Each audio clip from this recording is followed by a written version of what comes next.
नमस्कार दोस्तों। एक बार फिर से आप सभी का स्वागत है हमारे YouTube channel civil service institute में। मॉडर्न हिस्ट्री में जो आज का हमारा सेशन बेस्ड है वो रॉलेट एक्ट और जलियांवाला बाग हत्याकांड पर, और इसी के बाद इसी सेशन में हम देखेंगे खिलाफत आंदोलन और उससे रिलेवेंट असहयोग आंदोलन। तो ये चार चीजें वन बाय वन हम आज यहाँ पे इस सेशन में कवर अप करेंगे। ठीक है, तो अभी जो हम शुरू करते हैं वो रॉलेट एक्ट, उसके बाद फिर हम जलियांवाले बाग हत्याकांड पे आएंगे वहां से।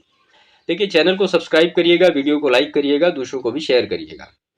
अब हम शुरू करते हैं रॉलेट एक्ट के बारे में सारी डिटेल। देखिए, यहाँ पे इससे लास्ट ईयर जितने भी प्रश्न आए वो सारे हमने लिए हैं वन बाय वन।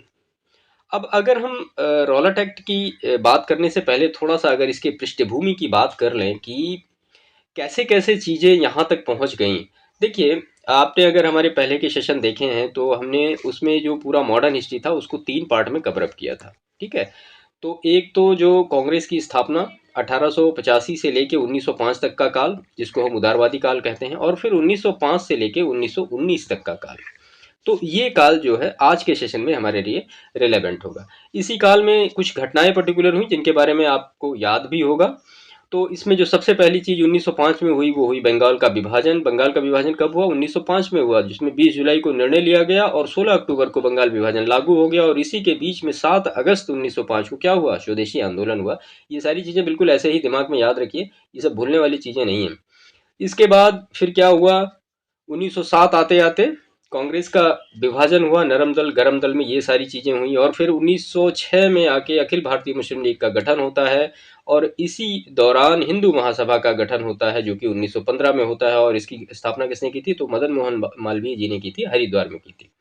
1916 आते आते जो कि लखनऊ अधिवेशन की हम बात करें, जिसमें से मुस्लिम लीग और कांग्रेस के दोनों दल ये सब आपस में एक हो गए थे, और इसी के दौरान विश्व युद्ध भी चल रहा था, जो कि उसका टाइम पीरियड क्या था? वो था 1914 से लेके 1918 तक का। तो ये जो एक पूरा काल रहा, इस काल को हम कहते ही हैं उग्रवादी क्रांतिकारी काल। ठीक है, तो इस समय क्या हुआ कि जो 1919 के वर्ष की अगर हम पर्टिकुलर बात करें तो ये भारत के लिए अत्यंत सोच और असंतोष का वर्ष था, क्योंकि देश में फैल रही जो राष्ट्रीयता की भावना थी, इस वजह से ये जो है ना, ये कारण है, उग्रवादी क्रांतिकारी काल है। इसके कारण जो देश में राष्ट्रीयता की भावना फैल रही थी, इनकी क्रांतिकारी जो गतिविधियां थी, इनको कुचलने के लिए ब्रिटेन को एक नया कानून लाने की आवश्यकता पड़ी। क्योंकि जब फर्स्ट वर्ल्ड वॉर चल रहा था तो ब्रिटेन ज़्यादा ध्यान दे नहीं पाया था, और उसी दौरान काफ़ी कुछ इंडिया में हुआ था। और इन्हीं सारी चीज़ों के परिणाम स्वरूप रॉलेट एक्ट लाया गया। ठीक है, तो रॉलेट एक्ट क्या है, और हमने ये देखा यहाँ पे कि क्यों लाया गया। अब हम देखते हैं रॉलेट एक्ट की अध्यक्ष कौन थे, क्या क्या इसमें चीज़ें थीं। 1917 में जो है सर सिडनी रॉलेट की अध्यक्षता में एक रॉलेट कमेटी की स्थापना हुई, और इन्होंने अपनी रिपोर्ट जो है 1918 में पेश कर दी। और ये डेट आप याद रखिएगा, 18 मार्च 1919 को रॉलेट अधिनियम लागू हो गया। अब इसमें क्या चीज़ें थीं, इसको ये कहते हैं हम कि क्रांतिकारी और अराजकतावादी अधिनियम।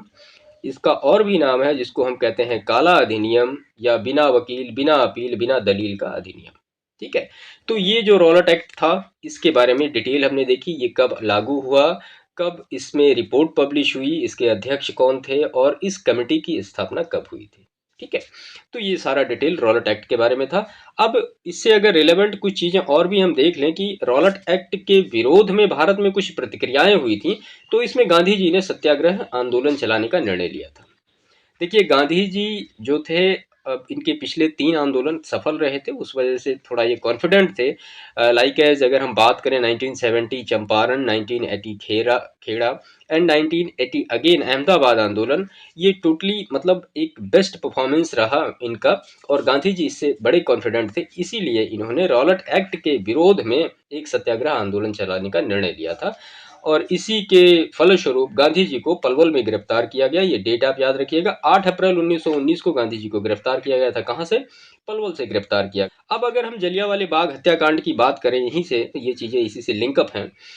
तो पंजाब में अंग्रेजी सरकार के लेफ्टिनेंट गवर्नर थे कौन? Michael O'Dwyer. ये नाम आप याद रखिएगा, बहुत कंफ्यूजन होता है, माइकल ओडायर। ठीक है, तो ये तो थे लेफ्टिनेंट गवर्नर। और एक ब्रिगेडियर जनरल था, ब्रिगेडियर जनरल, जिसका नाम था general R Dyer.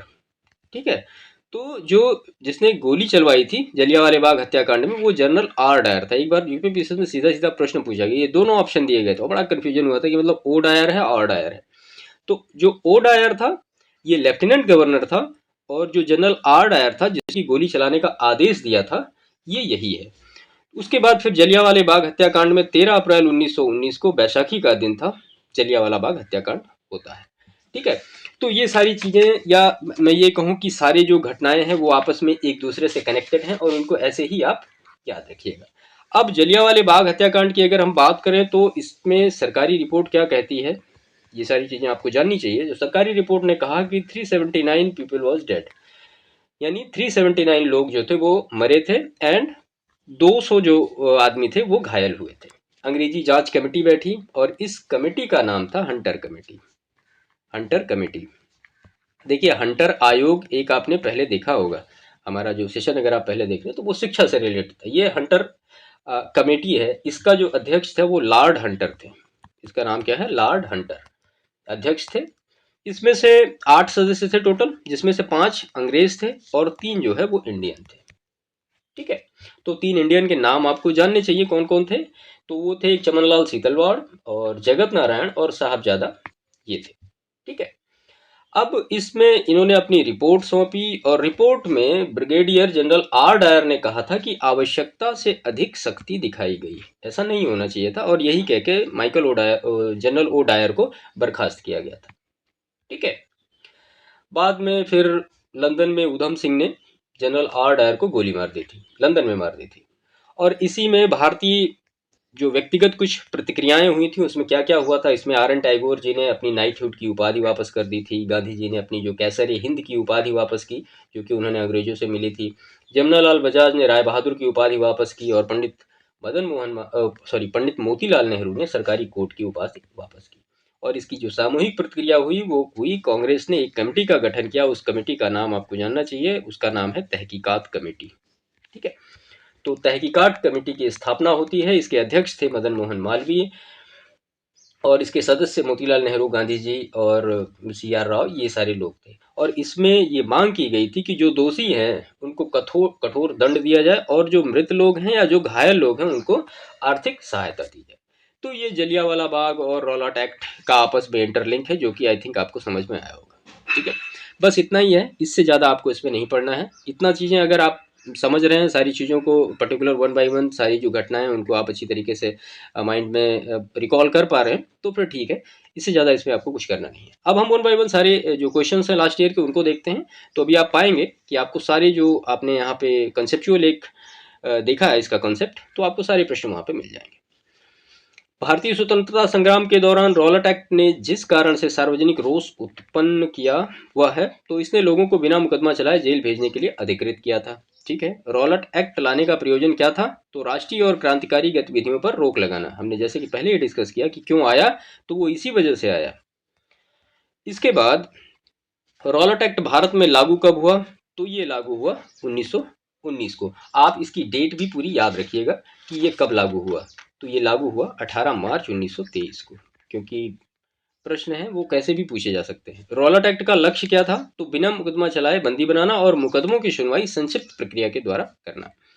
Rowlatt act के संदर्भ में सही कथन है, तो क्या सही कथन है यहाँ पे? रॉलेट अधिनियम जो था वो सेडिसन कमेटी की सिफारिश पर आधारित था। रॉलेट सत्याग्रह में गांधी जी ने होम रूल लीग का उपयोग करने का प्रयास किया था। तो ये दोनों ही स्टेटमेंट यहाँ पे सही है। जब रॉलेट एक्ट पारित हुआ उस समय भारत का वायसराय कौन था? तो वो कौन था? वो लॉर्ड चैम्सफोर्ड था। आपको याद होगा मॉन्टेग्यू चैम्सफोर्ड सुधार, ये आया था कब? 1919 में। ठीक है, तो उस समय जो वायसराय था वो चैम्सफोर्ड, और मॉन्टेग्यू क्या थे? वो भारत सचिव। इसके बाद रॉलेट एक्ट का भारतीय राष्ट्रीय कांग्रेस ने विरोध किया, क्योंकि इसका लक्ष्य क्या था? इसका लक्ष्य था, ये वैयक्तिक है, वैयक्तिक स्वतंत्रता को सीमित करना इसका लक्ष्य था। अखिल भारतीय राजनीति में गांधी जी का पहला साहसिक कदम क्या था? तो वो था रॉलेट एक्ट। ठीक है, रॉलेट एक्ट के विरोध में लगान न देने का आंदोलन चलाने का सुझाव दिया था किसने? तो वो दिया था स्वामी श्रद्धानंद ने। इसके क्राइम एक्ट 1919 को सामान्य बोलचाल भाषा में क्या कहा जाता? तो उसी को क्या कहा जाता है? रॉलेट एक्ट कहा जाता है, ये याद रखिएगा। वह महत्वपूर्ण घटना जो जलियांवाले बाग नरसंहार की तुरंत बाद घटी, तो क्या है वो? रॉलेट एक्ट का बनना। मतलब कहने का कि रॉलेट एक्ट बनने के बाद ये घटना घटी, जलियांवाला बाग हत्याकांड। और जलियांवाला बाग हत्याकांड कब हुआ? तो ये हुआ 13 अप्रैल 1919 को, याद रखिएगा डेट। जलियांवाला बाग कत्लेआम हुआ कहाँ पे हुआ? तो ये अमृतसर में हुआ, और काफ़ी संख्या में लोग अमृतसर जलियांवाले बाग में 13 अप्रैल को एकत्रित हुए थे डॉक्टर सैफुद्दीन किचलू, डॉक्टर सत्यपाल की गिरफ्तारी के विरोध में। 30 मई 1919 को अपना अलंकरण भारत सरकार को लौटाने वाले व्यक्ति कौन थे? तो वो रविंद्रनाथ टैगोर थे। अभी हमने देखा, जो अपनी नाइटहुड की उपाधि थी उन्होंने वापस की थी। वह जिसके विरोध में रविंद्रनाथ टैगोर ने अपनी नाइटहुड की परित्याग किया था, तो जलियांवाला बाग नरसंहार के। जलियांवाला बाग हत्याकांड के विरोध में वायसराय की कार्यकारिणी परिषद की सदस्यता से इस्तीफा दिया था। तो किसने इस्तीफा दिया था? तो वो शंकर नारायण ने इस्तीफा दिया था।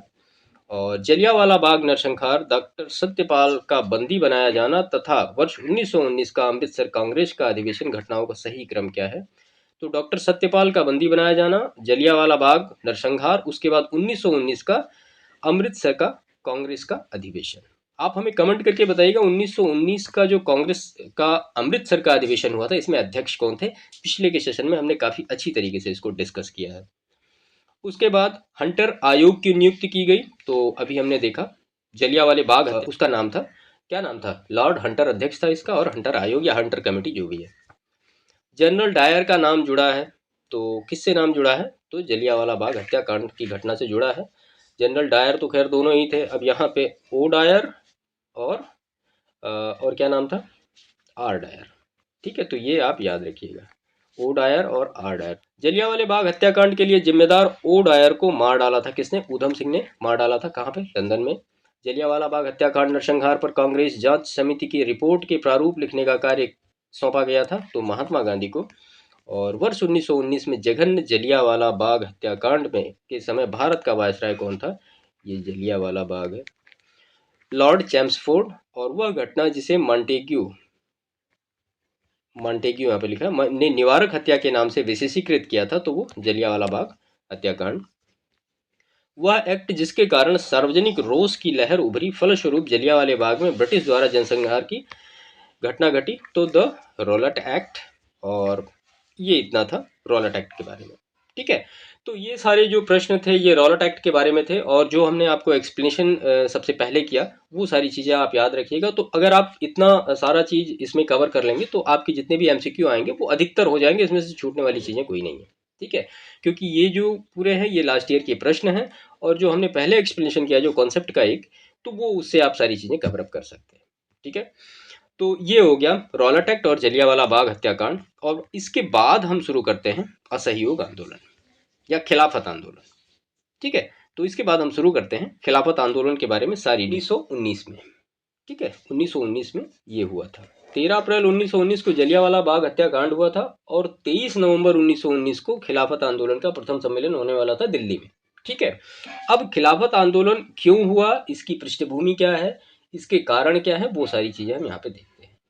देखिए, फर्स्ट वर्ल्ड वॉर की अगर बात कीजिए तो वो 1914 से 1918-19 के आसपास चला, और इसमें एक देश है तुर्की जिसका नाम, तो तुर्की क्या था? तुर्की हार गया था। तो यहाँ पे अंग्रेजों ने एक संधि की जिसको हम कहते हैं सेवर्स की संधि, सेवर्स ट्रीटी, आपने नाम सुना होगा, जो कि 1919 में हुई। और इसी संधि से जो तुर्की के खलीफा थे उनके अधिकारों में कटौती की गई। तो जो तुर्की के खलीफा थे उनकी मान्यता जितने भी मुस्लिम लोग हैं वो अधिक करते हैं, वो उनको काफ़ी मान्यता देते हैं। इसी कारण से पूरे विश्व में जितने भी मुस्लिम लोग थे उन्होंने एक आंदोलन चलाया, तो उसी का परिणाम क्या था कि भारत में भी खिलाफत आंदोलन शुरू हुआ। तो खिलाफत आंदोलन शुरू होने से पहले अखिल भारतीय खिलाफत कमेटी की स्थापना हुई, और 23 नवंबर 1919 को दिल्ली में इसका पहला सम्मेलन शुरू हुआ। और गांधी जी को, एक मिनट, और गांधी जी को इसमें नेता स्वीकार किया गया। और मार्च 1920 में डॉक्टर अंसारी की अध्यक्षता में एक शिष्टमंडल कहाँ गया? वो इंग्लैंड गया। 20 जून 1920 को गांधी जी ने हिंदू मुसलमान की संयुक्त बैठक कार्रवाई की, और इसी बैठक में असहयोग का प्रस्ताव दिया।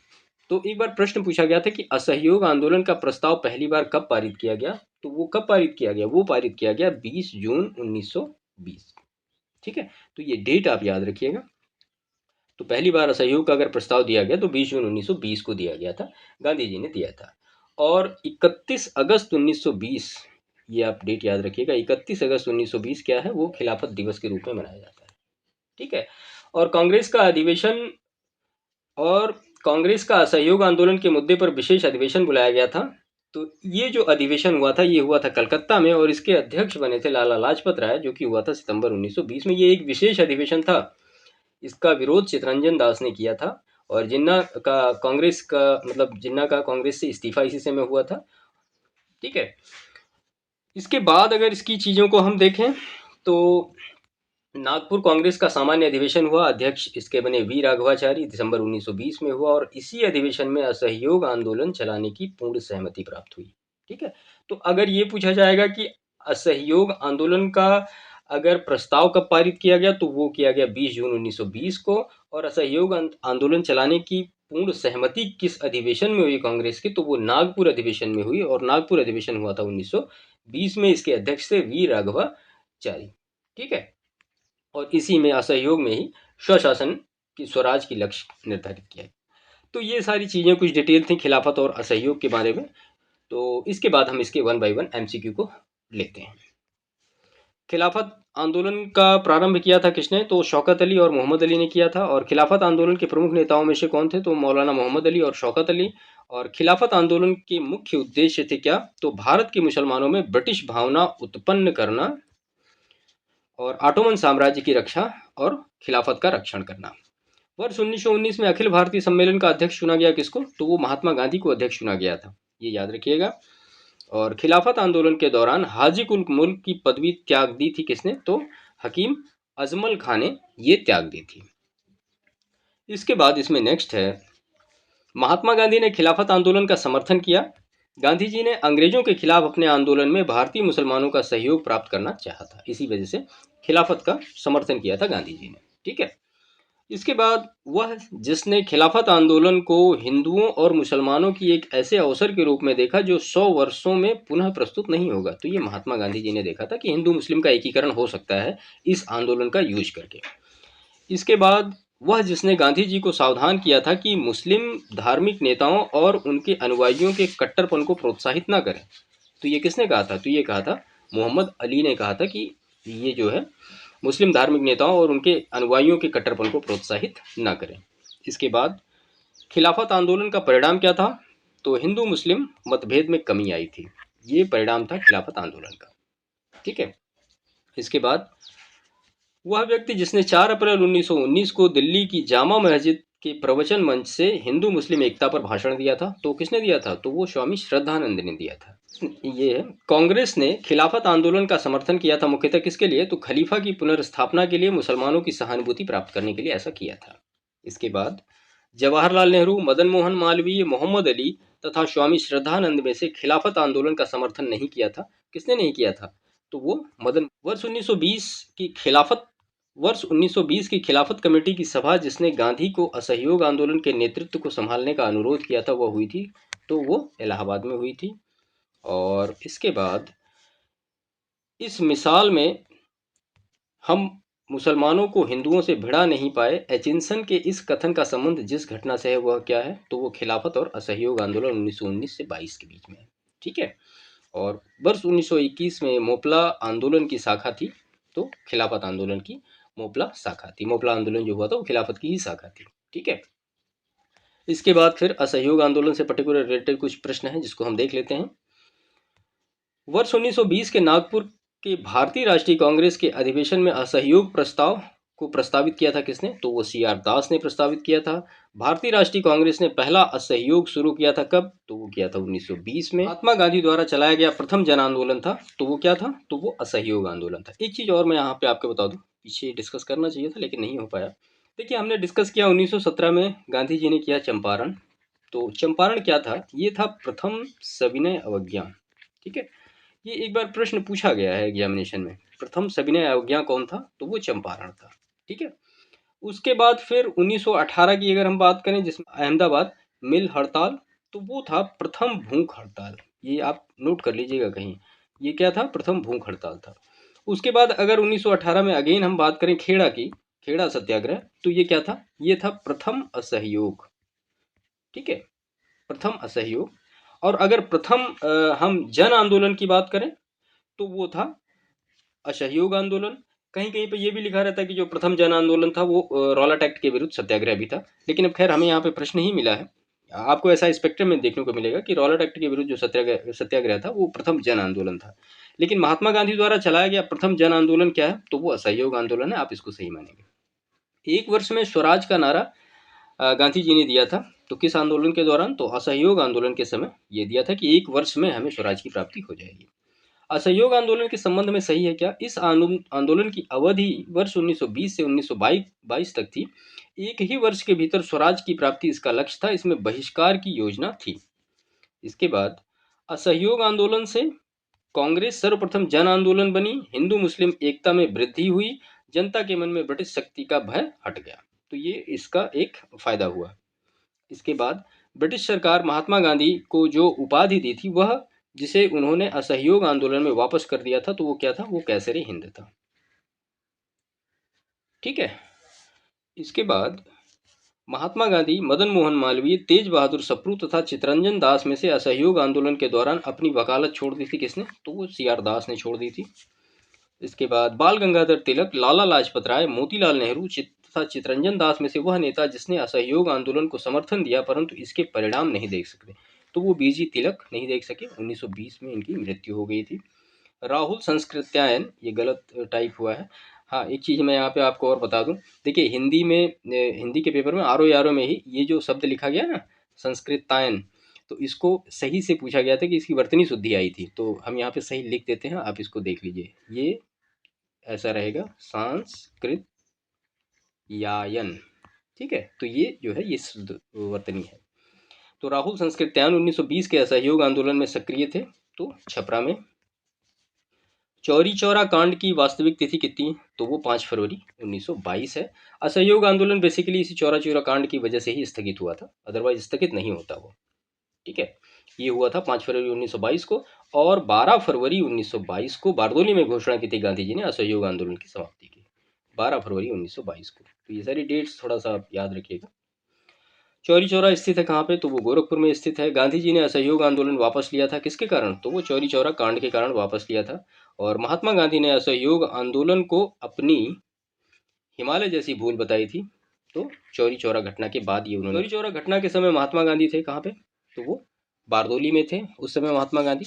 इसके बाद नेक्स्ट है इसमें, असहयोग आंदोलन 1920 में प्रारंभ हुआ, यह समाप्त हुआ कब, तो ये जो समाप्त हुआ ये 1922 में समाप्त हुआ।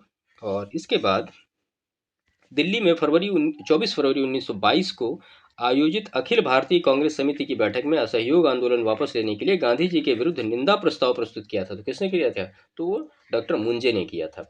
असहयोग आंदोलन के स्थगन संबंधी घटनाओं का सही क्रम क्या क्या है, तो इसमें होता है चौरी चौरा में पुलिस गोलीकांड, उग्र भीड़ द्वारा पुलिस थाना का जलाना, गांधी जी द्वारा असहयोग आंदोलन का स्थगन और गांधी जी की गिरफ्तारी। तो ये एक क्रोनोलॉजी है, इसको आप याद रखिएगा। घटनाओं का सही क्रम क्या क्या है, तो चौरी का चौरा कांड होता है, फिर बारदोली प्रस्ताव आता है, फिर असहयोग आंदोलन का स्थगन होता है। प्रश्न ऐसे ही पूछे जाते हैं। 1923 से 1928 के काल में भारतीय राजनीति में क्रांतिकारी कार्यविधि की पुनरावृत्ति का कारण था क्या, तो गांधी द्वारा असहयोग आंदोलन का स्थगन। वह जिसने असहयोग आंदोलन के दौरान विदेशी वस्त्रों के जलाए जाने पर महात्मा गांधी को लिखा कि यह निष्ठुर बर्बादी है, तो किसने लिखा था, वो रविंद्रनाथ टैगोर ने लिखा था। काशी विद्यापीठ, गुजरात विद्यापीठ, जामिया मिलिया तथा काशी हिंदू विश्वविद्यालय संस्थाओं में से असहयोग आंदोलन 1920-22 के दौरान स्थापित किया गया क्या क्या, तो काशी विद्यापीठ और गुजरात विद्यापीठ और जामिया मिलिया, ये जो है इसी के दौरान स्थापित किए गए। 1921-22 में असहयोग आंदोलन का मुख्य प्रतिफल क्या रहा, तो वो रहा हिंदू मुस्लिम यूनिटी। और ये सारे जो दिए गए हैं ये सही सुमेलित हैं। तो 1885 आप समझ रहे होंगे, भारतीय राष्ट्रीय कांग्रेस की स्थापना। 1905 में बंगाल का विभाजन हुआ। 1909 में मार्लियामेंटो सुधार आया, इसमें पृथक निर्वाचन की व्यवस्था की गई थी। और 1930 में जो शुरू हुआ वो हुआ सविनय अवज्ञा आंदोलन, जिसको हम दांडी मार्च कहते हैं। अपने नेक्स्ट सेशन में हम इसके बारे में डिटेल डिस्कस करेंगे। और उसके बाद फिर ये सही सुमेलित है। दिसंबर 1929 भारतीय राष्ट्रीय कांग्रेस का लाहौर अधिवेशन। 23 मार्च 1931 जिसमें भगत सिंह, सुखदेव और राजगुरु को फांसी दी गई थी। ये तीनों नाम बिल्कुल आप याद रखिएगा। प्रश्न कभी कभी बटुकेश्वर दत्त के बारे में भी पूछे जाते हैं, तो बड़ा कन्फ्यूजन होता है कि बटुकेश्वर दत्त थे नहीं थे। तो इसमें भगत सिंह, सुखदेव और राजगुरु को 23 मार्च 1931 को फांसी दी गई। उसके बाद 1 अगस्त 1920 असहयोग आंदोलन प्रारंभ हुआ और अप्रैल 1919 में रॉलेट सत्याग्रह शुरू हुआ। ठीक है। कथन और कारण का ये प्रश्न है। कथन दिया गया है, महात्मा गांधी द्वारा 1922 में असहयोग आंदोलन स्थगित कर दिया गया। तो कर दिया गया था। कारण इसका क्या दिया गया है, इस कथन का CR दास और मोतीलाल नेहरू ने विरोध किया था। तो दोनों कथन तो सही है, लेकिन ये जो एक्सप्लेनेशन दिया गया है ये गलत है, मतलब पूरी तरीके से इसको करेक्टली एक्सप्लेन नहीं करता है। ये पूरी डिटेल थी जो कि आज हमने यहाँ पे डिस्कस की। इसके बाद फिर स्वराज पार्टी का गठन और फिर साइमन कमीशन और फिर उसमें सविनय अवज्ञा और 1929 का जो लाहौर अधिवेशन हुआ था कांग्रेस, उसके बारे में हम अपने नेक्स्ट टॉपिक में पूरा डिटेल में डिस्कस करेंगे कि क्या है क्या नहीं। ठीक है। तो आज यहाँ पे हमने जो चीज़ें डिस्कस की, एक बार हम उनका समरी कर लेते हैं कि क्या क्या रहा। तो उसमें तो सबसे पहला रहा तो रॉलेट एक्ट रहा, और उसके बाद फिर जलियांवाला बाग हत्याकांड रहा, और फिर रहा खिलाफत, और उसके बाद फिर रहा असहयोग। तो ये 4 टॉपिक हमने 1 बाय 1 डिस्कस किए, और इनसे रिलेटेड जो रिलेवेंट MCQ हैं जो कि लास्ट ईयर एग्जामिनेशन में पूछे गए हैं वो भी सारे हमने यहाँ पे देखे। तो आपको ये समझ में आया होगा कि जो हम पढ़ रहे हैं और जो प्रश्न पूछे जा रहे हैं उसमें कोई अंतर है, क्या हम अपने राइट डायरेक्शन में हैं। ठीक है। तो इस सेशन को फिलहाल यहीं पे समाप्त करते हैं। बाकी चैनल को सब्सक्राइब करिएगा, वीडियो को लाइक करिएगा, और हमें कमेंट करके बताइएगा कि ये वीडियो कैसा रहा। ठीक है। Okay, thank you.